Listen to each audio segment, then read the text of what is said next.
Welcome, baby. The NPC presents Smooth Finish with our hosts Rob Romano, Chris Marcano, and Brent Lane.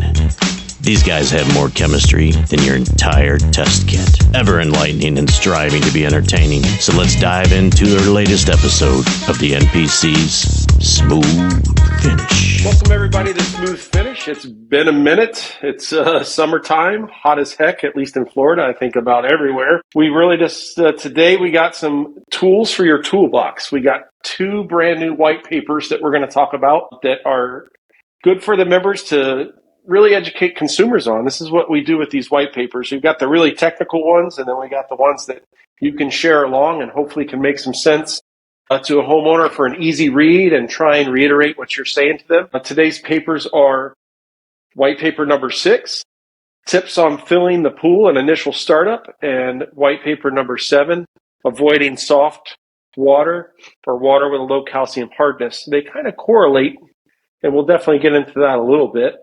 So what are we really talking about today? I don't know. 6, 7? What? I'm the old man in the room, and there's a reference to something that I am not aware of other than white paper 6 and 7. That's exactly right. Yeah, that's exactly right. What's it mean? We don't know. I think we know what these papers mean, though, so I think we can definitely... It means how do you fill your pool and what do you put in the pool to make it work for you? Well, it brings up one of our favorite terms. I think we've said it in so many podcasts, and that is test your damn water. Yep. And that starts from the faucet, from the hose, from the house. From the water truck. We cannot stress it enough. Test your fill water at the source. Become intimately familiar with the municipality water that is coming out of the spigot. That's right. So testing your water, we're actually going to do these in reverse. We're going to talk about 7 first. And I just think that's the way to go. It's talking about the calcium hardness in your water, how a soft water or low calcium really can affect a brand new finish. I think we can talk through why that is. The paper certainly does. We have, so maybe we just go there. I mean, nature's balance. Chris, you know about this stuff. What do we do? What's calcium do when it needs, or what's water do when it needs calcium? Well, it's inevitably going to find it, and it's just that simple. You could get a PhD and write a dissertation on this, but the bottom line is that water is going to seek a natural equilibrium. And one of the things that it needs a set amount for to be, look at this, everybody out there in listening land, I'm using the old air quotes if you can't see us, but water is constantly seeking to find a state of equilibrium. And calcium is one of those variables that it will seek out. So the bottom line is if you have very soft water, which is low calcium water, while it might sound good to a homeowner and it might feel good on your skin, and we've all been at a hotel that has a commercial water softener on it and you literally feel slick almost when you get out of the shower, that's because it's very soft water. So water, though, in its natural state, doesn't like to be soft. And inevitably, it is going to seek out calcium. And it's really good at pulling it out of things. So don't be fooled as water being some passive thing that's out there. If it's low on calcium and it's seeking this equilibrium, it will seek and destroy fixtures and surfaces and different areas of the pool, because it is going to pull that calcium out to absorb it into itself, to raise it at the dissolved level and become an equilibrium. And typically, we all know the ranges of what we consider balanced water, 150 to 400. I mean, it just really depends. And there are some different variables to it, but water likes to have a certain amount. And rule of thumb, about 150 or higher is a good ppm for water to be deemed not soft. We recommend in our company 250 is a happy place to be, because even at 150, where that might be on the low part, our industry standards pretty much cover between 200 and 400. So when you're filling up the pool with specifically with soft water, I know here in Connecticut, I can speak to Connecticut and Long Island, coming out of the municipality has pretty decent hardness to it, maybe 100. Coming out of the ground, it could be over 200, maybe 300, 400. Go to Long Island, your municipalities over there, you're pulling the water out. It's 30 parts per million. And immediately things start reacting once you put the water in. That's when the hydration starts on the finish. That's where the chemical reactions are being created. And if you're putting 30 parts per million of soft water into the pool, it's already starting to feed. So, it's real important to know what you're putting in, know what your water is. Have a plan put together to balance that water as you're filling it, or once it gets filled, to get it up to balance as quickly as possible. I think we have in the startup card, 4 days to get it up to 150 or 200 parts per million within the first 4 days. Because it's another thing if you can't necessarily blast the pool with calcium because it can't absorb it fast enough. So it takes a little time for it to build up. Yeah, and there's a lot that you're risking, when you neglect your initial fill and your calcium level specifically. And these are great comprehensive papers that are out now because there's a little bit of overlap by design and for good reason, because these topics and these variables and conditions that can arise during initial fill and are important, and they're so important. But you do need to address your calcium, obviously. And Rob, you bring up a great point too. And that's what's covered extensively in these. So be sure and download these and circulate them and familiarize yourself with this information because it's outstanding quality information without a spin on it, by the way. This isn't marketing. This is real data. But, you have everything to risk essentially with putting soft water into a pool, right? I mean, Brent, you know it as well as everybody, but you can get discoloration. You can weaken the structures of things. It's just really, I mean, ultimately it can really short cycle the life of the finish, right? I mean, it's that severe potentially. Yeah, that's I was going to tee off from what Robbie said. I mean, so calcium hydroxide, which is the byproduct of, the chemical reaction, there's a lot of it that comes out of the finish very early on. And yes, that's going to precipitate into the water. And eventually we all see, and what I think the the industry knows as plaster dust, which is the excess that ends up coming out. It starts out clear. And then over time, it starts to whiten up because it's a cement-based product. So it whitens or gives a haze and can do a lot with discoloration. But if you have water that's seeking calcium, you want calcium hydroxide in your matrix, right? It's filling all the little voids and stuff as it's doing it. There's obviously excess, but if there's not enough calcium, it's just going to draw it out of that brand new finish, and eventually cause a lot of discoloration, cause a lot of weakening of the binder, and create just the service life's going to go down. In some cases, almost ruin right up front your finish.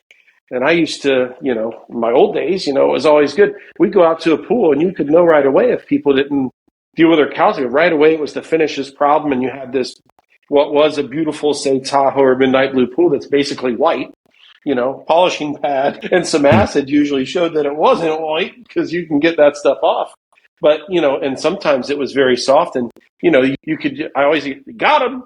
My got him, as Dave Chappelle would say, was, in the grout, because the grout's also cementitious, right? So if you had that water up at its service line 6 inches up, I could take a metal dental pick, right? And you could scratch the top that wasn't in the water, and then you could go down into the water and the stuff would just fall apart.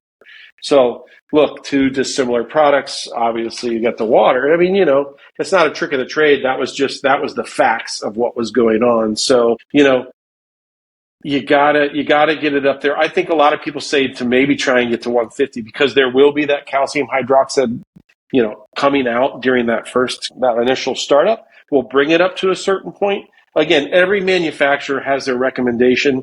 You'd have to see what they're thinking. We obviously have, a range that we suggest as well. The technical manual will tell you that.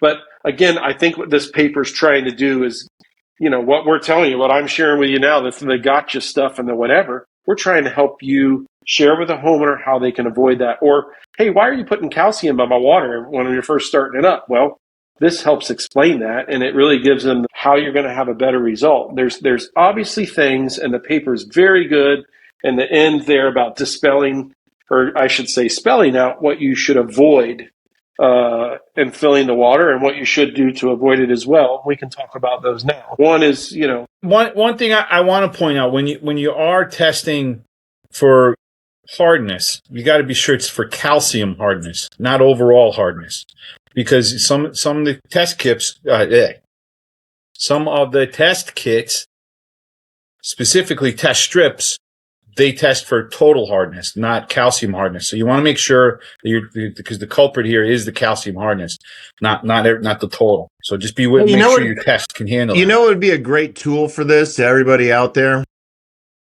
What would that be, Chris? I think everybody could really benefit and do a better job and improve their internal processes by simply utilizing the free NPC app with its calculator designed specifically for this application. Literally, just a reminder out there, the NPC app and its water indexing calculator was designed by a PhD mathematician that literally designed it around the needs of these types of pools. This isn't a general LSI calculator for any pool. It is designed for the specific needs that we are talking about with a cementitious pool finish. So just a little fun reminder out there. If you haven't checked it out, be sure and go and download it. I'm looking at it right now. And everything that Rob was just talking about, it's so easy and so simple to use, and you can validate what you're doing right then and there. And let's talk a little bit too, that beware again of not only the conditions of that particular municipality. Rob, you called it out. You guys like 250 because that just works for your area and you guys are intimately familiar with that area and what works best at fill. But there's a lot of homes that might have a water softener on them and people don't realize it, And again, so know the municipality, but also test that tap because it can contribute to it. And that's really what leads us to some options and different things you can do to avoid this pitfall, right, Brent? Yeah, that's what I say. Like, if you have a reverse osmosis system, obviously that takes everything out of the water. Please don't use that water. Turn it off, bypass it, or truck it in. You can certainly truck in the water and fix your problem there. You can always dose your water. You can add calcium to the source water. That's not always a lot of times you do that in liquid form or whatever. That gets tricky. So you got to be careful there. And I guess, the paper even addresses that in some places, interesting to me, I guess, yes, if you're on an island and there's just no other choice, right?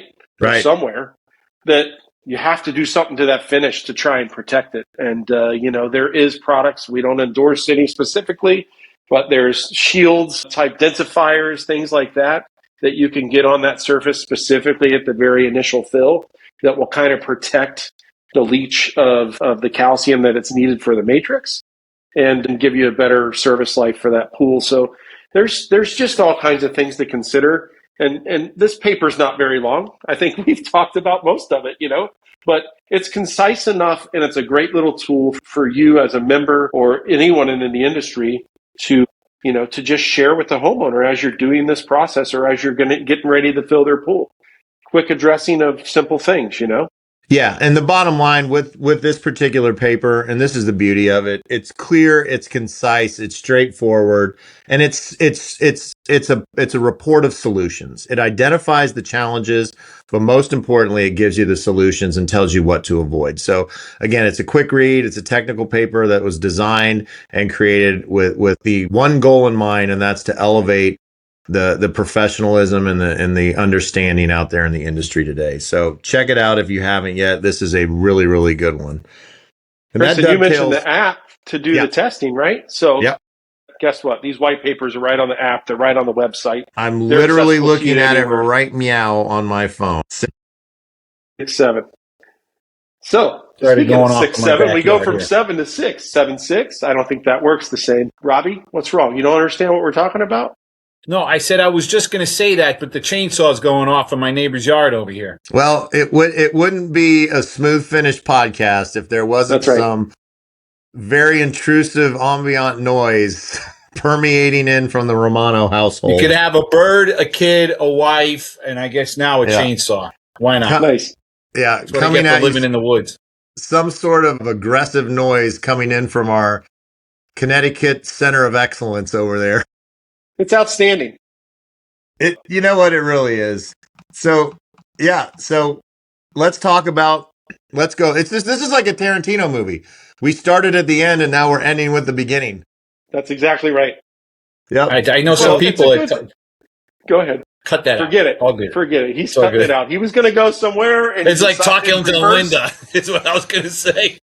Boy, make sure she doesn't It listen to starts in this the one, middle, Robbie. sometimes goes to the end, goes back to the beginning, and you got to put all the dots together. Chris, So I'm intently watching the camera right now, see if he gets a smack to the back of the head, but right. she must not be anywhere near shots.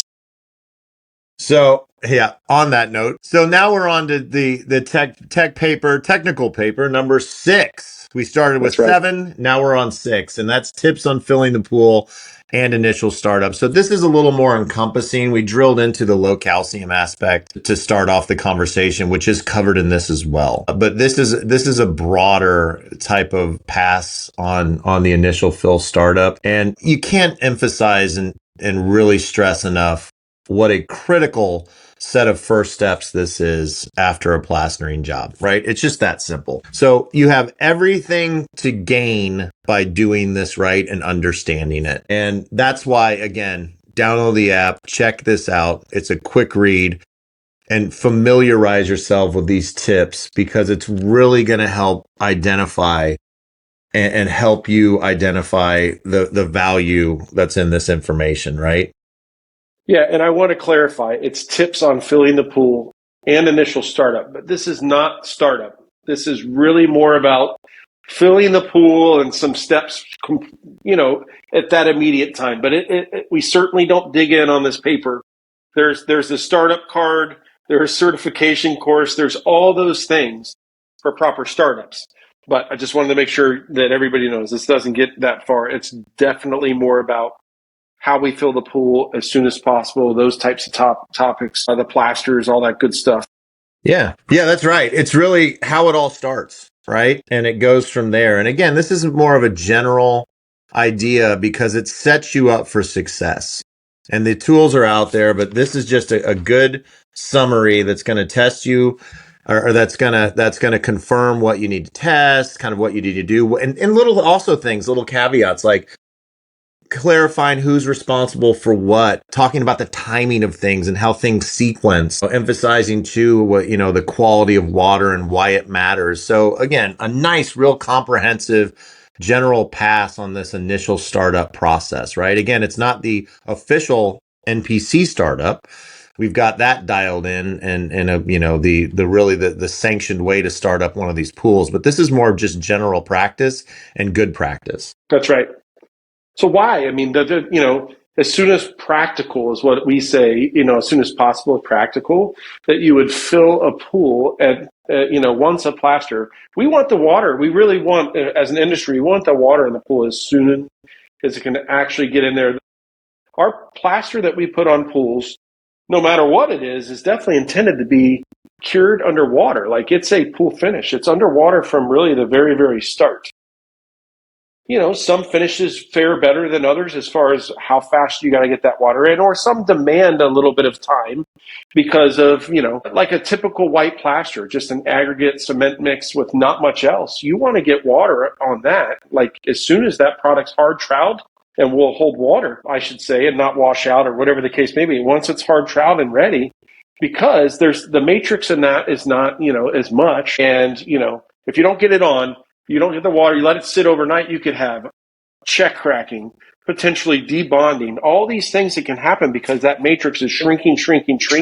It needs that water to kind of fill the matrix with the calcium hydroxide, as we talked earlier. When you get to high performance plasters that have larger aggregates, they have polymers and pozzolans, they require, because, a lot of these types of products, people will expose or do what they need to do same day to be able to get that water in there. Some require that you wait a day, or some processes require that you wait a little longer. So you need to get it exposed to the finish that you want it to be. But then again, as soon as you're ready, that water needs to get going. And this paper definitely addresses that, talks about those different things. But, the most important is getting that water in there. Once we start the water, guys, what can't happen? Never turn it off. Not until, yep, I know this Those are one. fun I know phone this calls. one. Not until it's mid skimmer. That water flows. Let it go. 6-7. That's a fun phone call. What did you guys do? You plastered this in layers. Yeah. That's Because exactly they right. stopped Yes. it, or they're doing work on the job site, and the mason that's doing the patio around the corner decides, oh, there's some water, I need the water, and they don't, and it stops, and a beautiful line is created right there. That's always a fun conversation. And then specifically going back to the check cracks, how long did it take to fill your pool? Oh, it was only 3 or 4 days. 3 or 4 days is enough to get the tops, the shallow end, the steps. Everything that gets filled in last gets the biggest check cracks. And who gets the blame? The guy that put the finish in. That's a good point, Robbie. The paper doesn't talk about this. Maybe you guys do this, and we used to say for large commercials. Some of these pools take a tremendous amount of time. If you're not trucking water and filling, you never turn the water off, it keeps going. But in some cases, you might set up a watering system for benches or higher elevation areas or areas that, you just need to get that water on it. You really want to fill from the lowest point and do those types of things so you don't end up getting other issues as far as stains and such go. That's so important too. How many times the homeowner goes ahead and look, the water's running, oh great, and then they leave it in the shallow end, and you have a nice, beautiful dark gray pool with this line that goes right down the center of it because they're helping. We're helping. Oh, let me put another hose in there. And it goes right down the middle of the pool, and it leaves that beautiful hydration mark. So, I've never seen that fan in the pool ever in my life. I've never seen one ever, Yeah. Well, I want to say this, though. In this paper, it specifically calls out and highlights best practices when filling a pool with a hose and how to do that. It also covers if you are trucking in water, which is fine. And if needed, it's the absolute best way to do it. It talks about specifically how to address that. Now, that's for a backyard pool. We're also talking about what you have to do in order to fill a much larger commercial body of water. But that's what I like about this particular paper is it really does cover a lot of the need tos when initially filling projects. When you have something that's 5,000 square foot pool, it's difficult to go ahead and get, especially up here, because timing is everything. You're gonna take every trucking company in a small area to try to fill this pool quickly. But I think that the municipalities or these larger pools, they understand what they're getting into. They know ahead of time. And it all comes down to your presentation when you're either selling the job or have it in your paperwork what to expect. I know we do. We have all these disclaimers in our paperwork explaining if you don't fill the pool within a certain amount of time, well, this is what could happen, and this is what we're not liable for. Things like that, because it is right. There is a lot of cover your ass in these scenarios when it does take 2 or 3 days to fill a pool. We advertise, we promote using trucked in water on all our residentials, even if you have city water, because it's not a question of buying water or what have you. It really comes down to filling this vessel as quickly as possible to help avoid check cracks. And I say it that way specifically because nothing's guaranteed. That's right. And this paper also, and again, it's almost in reverse. I think it's in the middle of the paper, but it goes to considerations again. Test your damn fill water, right? So we got to test the water. It talks about what we just talked about is, don't use low calcium hardness, no RO systems. If you have high metals, make sure you're using filtration. And the other thing that's very specific is you have to be able to circulate and filter the water immediately, right?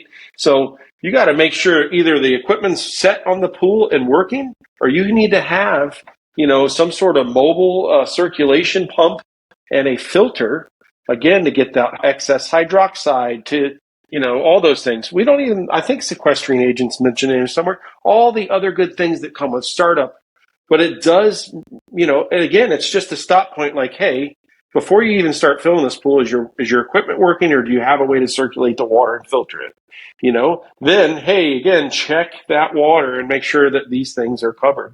This paper is a little more robust, it's a little longer, but again, super important things that can help the service life of your pool, stop you from having immediate stains or a weakened surface with a much less service life on it.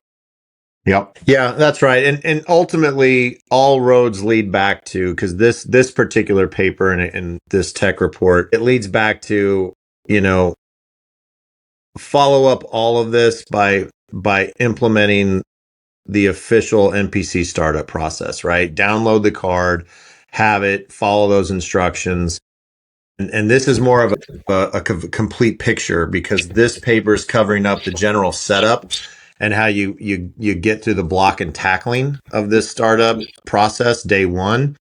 But remember, it's a 28-day process and beyond, right? So that's really the complete comprehensive setup that we're really touting here right now, and we're really emphasizing and validating.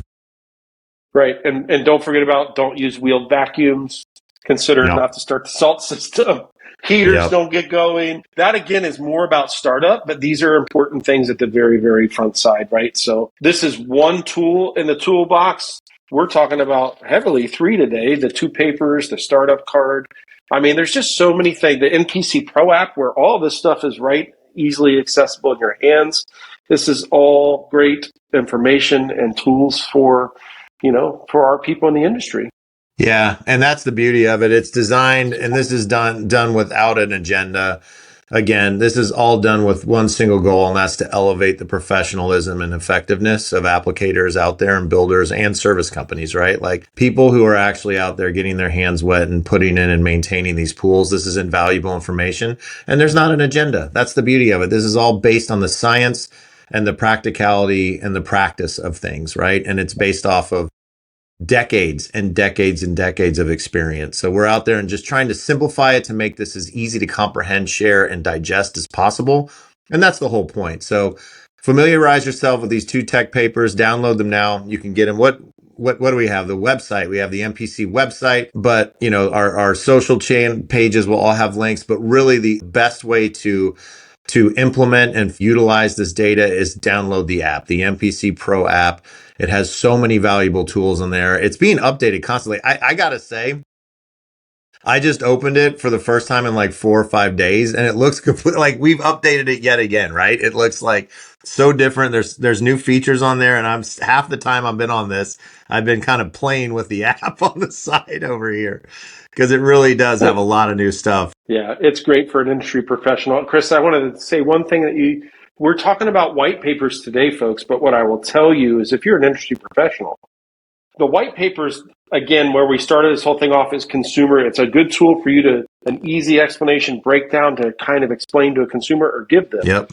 If you really want to get into nuts and bolts and the science, which Chris keeps talking about, there are technical papers that is what the start of these were, right? There's the full detail of what we're talking about and the science behind it. And then this is the more practical, kind of Cliff Notes version. So you can, make it a little bit more consumable for the end user. So just know that if you need more, want more, it's available to you.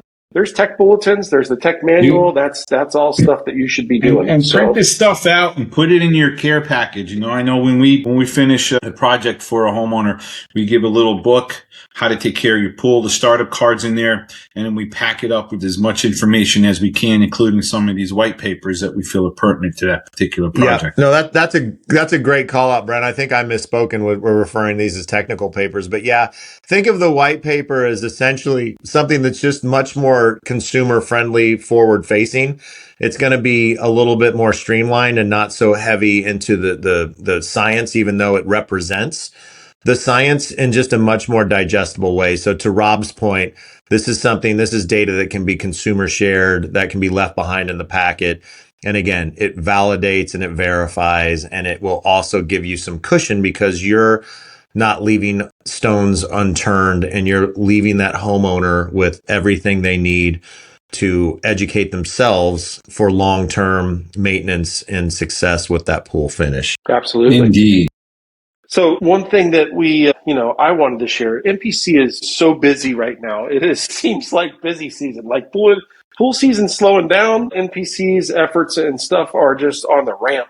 So, flex your finish. If you don't know about it, check into it. Again, look everywhere and anywhere. We're promoting it in every little bit of facet that we can. Matter of fact, this group and a few others will be selecting this month's winner probably within the next few days. And What's that guy going to get? Well, it's going to get a free conference pass. It's going to get some cool little, trial and some other things, and it's going to get a ton of recognition by the NPC out to the industry, which, that was really the point. Let's get our industry out there and let people know what we're doing. That's one thing we got going on. We've talked about the app pretty extensively, just all the tools that are available, today on that. And then we have the member directory coming out. That's all coming to a head now. I'm going to say this to members right now. It's not published yet. You might want to go check your listing and make sure it's up to speed. If not, do that quickly, because whatever's listed currently is going to be what's listed in that directory. The scholarship is being put together. The question's ready.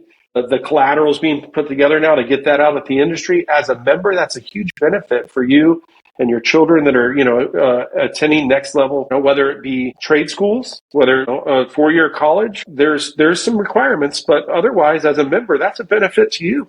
I know my child's received funds from that, and it's really good to keep the kids involved and interested in our industry, and just be on the lookout for that too.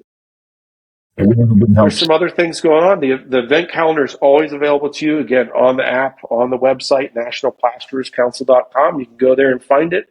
We're posting it online and the socials all the time.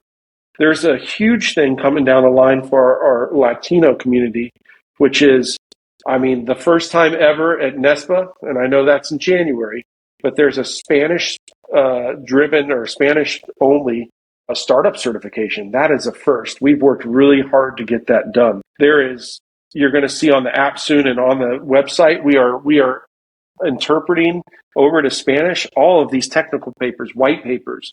The app is going to have a Spanish only side to it. That's a work in process.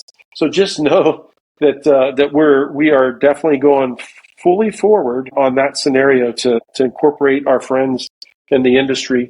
And then also, there is a big contingent coming. Robbie, this is going to be up in your area in the Northeast. There is probably, I'm going to say 8 classes or something of that nature, startup certifications. Yeah, a lot of the local Pool Corp facilities here, we're putting on the startup classes there. We're really looking forward to being part of that.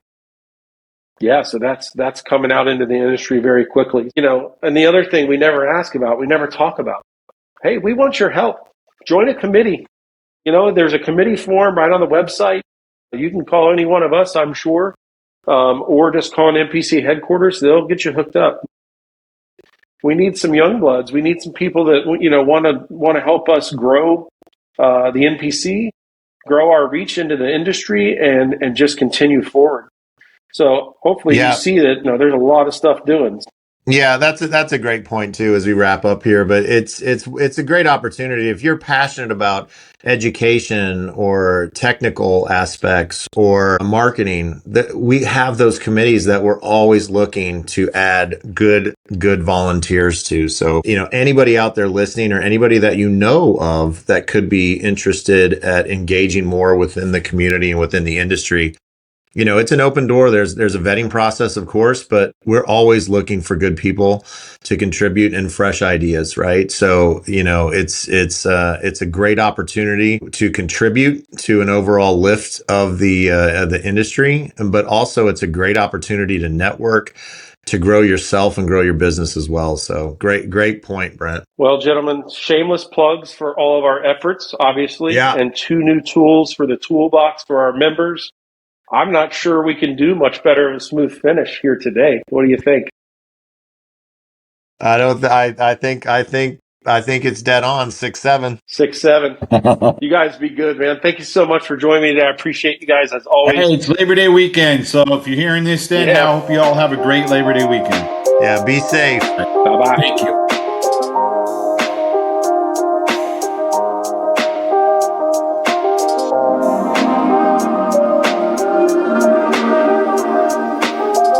Thank you.